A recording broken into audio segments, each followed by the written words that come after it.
గుడిమల్లం శ్రీ పరశురామేశ్వర ఆలయ విశిష్టతను కాపాడుతూ ప్రతి 12 సంవత్సరాలకు ఒకసారి కుంభాభిషేకం నిర్వహించాలని ఆలయ కమిటీ నిర్ణయించిందని జిల్లా కలెక్టర్ ఎస్ వెంకటేశ్వర్లు అన్నారు. తిరుపతి జిల్లా ఏర్పేడు మండలంలోని ప్రముఖ పుణ్యక్షేత్రం గుడిమల్లం పరశురామేశ్వర స్వామి ఆలయంలో చాలా కాలం తరువాత పునరుద్ధరణ పనులు చేపట్టి శాస్త్రోక్తంగా కుంభాభిషేకాన్ని నిర్వహించారు. ఈ ఆధ్యాత్మిక కార్యక్రమంలో జిల్లా కలెక్టర్తో పాటు శ్రీకాళహస్తి ఆర్డీఓ భానుప్రకాష్ హాజరయ్యారు. వీరికి ఆలయ అర్చకులు పూర్ణ కుంభంతో స్వాగతం పలికారు. అనంతరం ఆర్డీఓ కలెక్టర్ శ్రీ పరశురామేశ్వర ఆలయాన్ని దర్శించుకొని ఆలయ గోపురాలపై కలశాలను ధ్వజస్తంభాలను దర్శించుకున్నారు.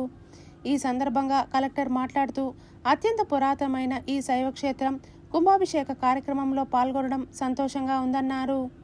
దేవాలయానికి విచ్చేస్తున్న భక్తులకు ఎటువంటి ఇబ్బందులు కలగకుండా అన్ని ఏర్పాట్లు జిల్లా యంత్రాంగం కూడా చేస్తుందని తెలిపారు. ఈ కార్యక్రమంలో ఆలయ కమిటీ చైర్మన్ బత్తల గిరినాయుడు, ఆలయ ఈవో రామచంద్రారెడ్డి, ఆలయ ప్రధాన అర్చకులు వంశీ శర్మ, పాలక మండలి సభ్యులు పాల్గొన్నారు. ఇన్ని సంవత్సరాల తర్వాత ఈ ఆలయానికి మహాకుంభాభిషేకం చేయడం జరిగింది. గుడి మీద బంగారు తాపడంతో మనము కలశాలు ప్రతిష్ఠింప చేయటం, అదేవిధంగా నటరాజ స్వామివారిది మిగతా స్వామివార్లందరి కూడా విగ్రహాలన్నీ కూడా ప్రతిష్ఠింప చేయటం, ఇవాళ అన్ని రకాలటువంటి హోమాలు చేయటం, దీంతో ఈ ఆలయానికి మరొకసారి మంచి కార్యక్రమము గుడిమల్ల స్వామివారికి మహాశివుడికి మంచి కార్యక్రమం ఈరోజు చేయడం జరిగింది.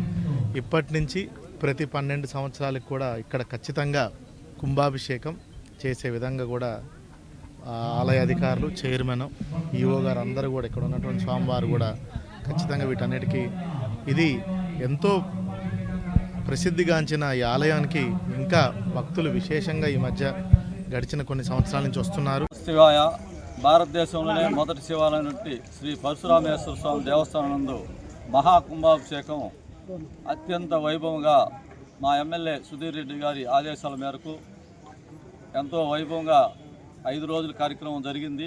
ఈరోజు చివరి రోజు మహాకుంభాభిషేకం జరిగింది.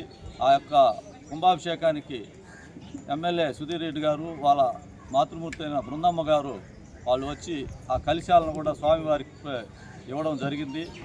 ఆ కలశాలు ఇచ్చిన తర్వాత వారు కూడా వచ్చి స్వయంగా ఎమ్మెల్యే గారే వచ్చి గోపురం మీద కలిసి పూజ చేసి ఈరోజు స్వామివారికి అంకితం